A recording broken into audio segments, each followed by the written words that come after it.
wasiirka wasaaradda kalluumaysiga ee Somaliland ayaa magaalada Berbera waxa uu furay shirkad ganacsi oo cusub oo ka ganacsan doonta kalluunka oo lagu magacaabo Somaliland Fair Fishing. shirkadaasi ayaa xarun lagu kaydin doono kalluunka ka samaysay magaalada Berbera. warbixintan waxaa ka soo diray Berbera wariyahayaga Maxamed Cabdullaahi soo fariiste. wasiirka wasaaradda kalluumaysiga Somaliland iyo wasiirka qorsheynta iyo horumarinta ayaa saaka xadhiga ka jaray xarun cusub oo lagu kaydin doono kalluunka iyo baraf dhaliyaasha ay kalluumaysatadu aadka u isticmaasho. xaruntana ay maal gashatay shirkad lagu magacaabo Somaliland Fair Fishing.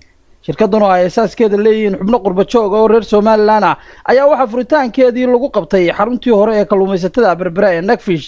waxaana ka soo qayb galay iyaguna mas'uuliyiinta heer gobol iyo heer degmo ee gobolka Saaxil. ugu horreyn waxaa faahfaahin ka bixiyay shirkadan Somaliland Fair Fishing mid ka mid ah xubnihii asaasay oo lagu magacaabo Saciid Cabdiraxmaan Suuf. Somaliland waxay leedahay 450 kalluun oo kala duwan oo la iib geyn karayo. waxaanu ku qiyaasnay Somaliland badeeda waxa ku jira 40 ilaa 50 kun oo tan ayaa sanad kasta laga faa'iideysan karaya. nambarada ugu dambeeyay wasaaradda kalluumaysiga aan ku helnay waxa weeyaan wax ka yar 500 oo tan in sanadkii laga soo saaro lagana faa'iideysto. marka xagga nambaradaas waxay tusayaan fursad weyn ay leedahay Somaliland xagga kalluumaysiga. waxa mahad iska leh Ilaaha qafuur raxiimka ah ee inoo suura geliyay in aynu furano maanta xarunta kalluumaysiga ee Fair Fishing. mar labaadka waxa mahadnaq ballaaran iska leh madaxda sharafta leh ee jidka dheer u soo gashay inay nagala qayb gasho furitaanka xafladan aanu maanta aan u fadhino.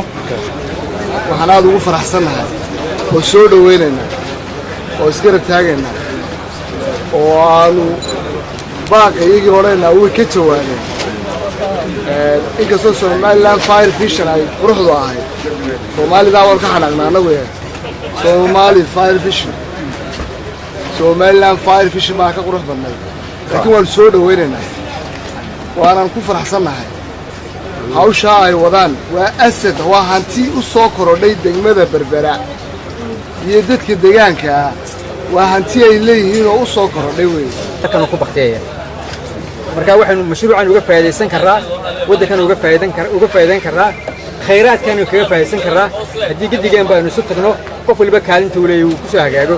waxaan aad ugu faraxsanahay runtii maanta inaynu inoo soo hirgashay oo hay'adda Fair Fishing inoo keentay ururkaas inoo keenay qalabka qaaliga ah oo runtii aanan awood hore u lahayn.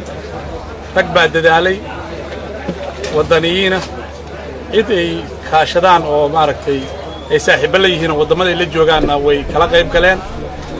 aad baan ugu mahadnaqaynaa hawsha ay keeneen iyo waxa inoo qabteen. runtii waana wax bilow inoo ah. innagu haddii reer Somaliland nahay kalluumaysato maahin runtii markaan runta isu sheegno ma kalluumaysano oo dadkan dad kalluun yaqaan maaha. waxa lala soo baxo hadda laga kalluumaystaana waa wax ugu yar weeye. laakiin kalluumaysiga in bilaabi lahayn waxa inoo ka bilaabmaya insha Allah qalabkaas oo in ka faa'iideysan doono. Maxamed Cabdullaahi soo fariistay Somali Channel magaalada Berbera.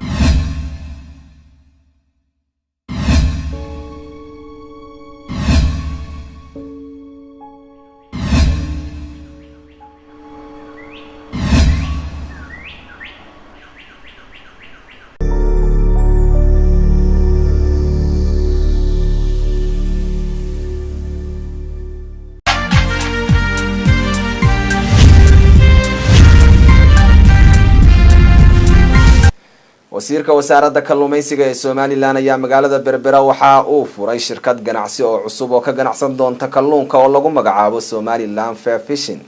shirkadaasi ayaa xarun lagu kaydin doono kalluunka ka samaysay magaalada Berbera. warbixintan waxaa ka soo diray Berbera wariyahayaga Maxamed Cabdullaahi soo fariiste.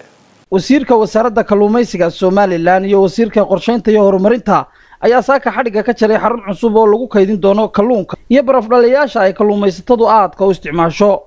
xaruntana ay maal gashatay shirkad lagu magacaabo Somaliland Fair Fishing. shirkadan oo ay asaaskeeda leeyihiin xubno qurba joog oo reer Somaliland ah ayaa waxa furitaankeedii lagu qabtay xaruntii hore ee kalluumaysatada Berbera ee Nagfish. waxaana ka soo qayb galay iyaguna mas'uuliyiinta heer gobol iyo heer degmo ee gobolka Saaxil. ugu horreyn waxaa faahfaahin ka bixiyay shirkaddan Somaliland Fair Fishing mid ka mid ah xubnihii asaasay oo lagu magacaabo Siciid Cabdiraxmaan Suuf. Somaliland waxay leedahay 450 kalluun oo kala duwan oo la iib geyn karayo. waxaanu ku qiyaasnay Somaliland badeeda waxa ku jira 40 ilaa 50 kun oo tan ayaa sanad kasta laga faa'iideysan